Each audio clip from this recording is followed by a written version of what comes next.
who is studying chemistry Une personne qui étudie la chimie and has a background of the theory, et qui a un arrière-plan de la théorie, when he goes to the laboratory lorsqu'elle va au laboratoire and he crystallizes a substance, et qu'elle cristallise un produit, he can interpret it elle peut l'interpréter because he has knowledge. parce qu'elle a de la connaissance. The actions Les actes, les actions have meaning ont un sens because there is knowledge. parce qu'il y a de la connaissance. Many of our practices have no meaning Plusieurs de nos pratiques n'ont pas de signification, de sens, because there is no knowledge. parce qu'il n'y a pas de connaissance sous-jacente.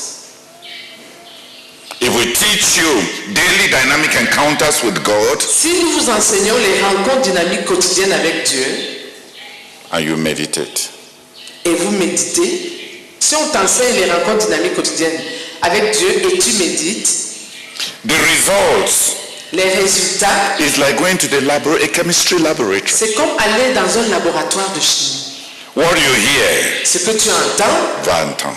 ce que tu vas entendre, The meaning will depend on the context in which you are meditating.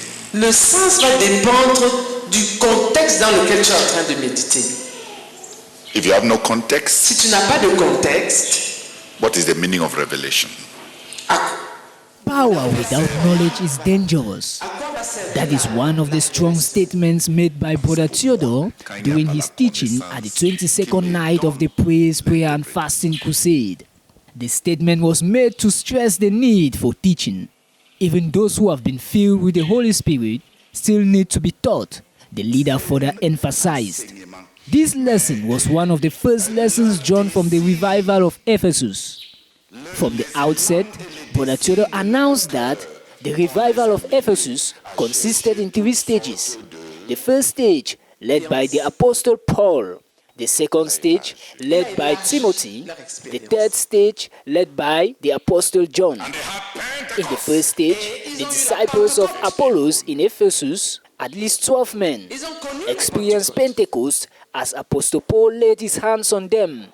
Paul started evangelizing and God blessed it with some fruits. Because of the persecution of religious leaders, Paul took apart the disciples and taught them 5 hours every day for 2 years. At this point, the leader noted that these disciples were filled with the Holy Spirit, yet they needed to be taught. This approach was earlier on used by the same Paul and Barnabas in the church in Antioch, where they taught for 1 year. There are no shortcuts to teaching, Brother Theodore hammered.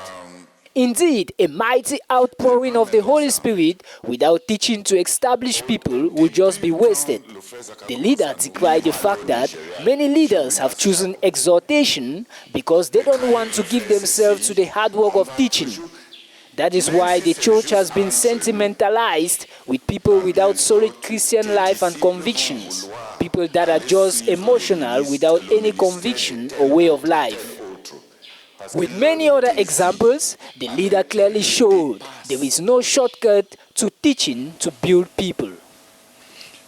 You see, even when the Holy Spirit has come upon people, people need to be built, matured, and trained. And there are no shortcuts. There are no shortcuts to teaching. There are no shortcuts. A mighty outpouring of the Holy Spirit without grounding in truth will be wasted. Many of our leaders have chosen exhortation because they don't want the hard work of teaching. And that's why the work is we have sentimentalized church. Everything is just about the here and the now and how we feel. Principles are not inculcated. A solid life and convictions are not formed. The whole Christian experience is brought down to the point, to that little point of how I feel. So we produce a people who they have had one high, they wait for the next high, and then they have another high, and then everything is a high.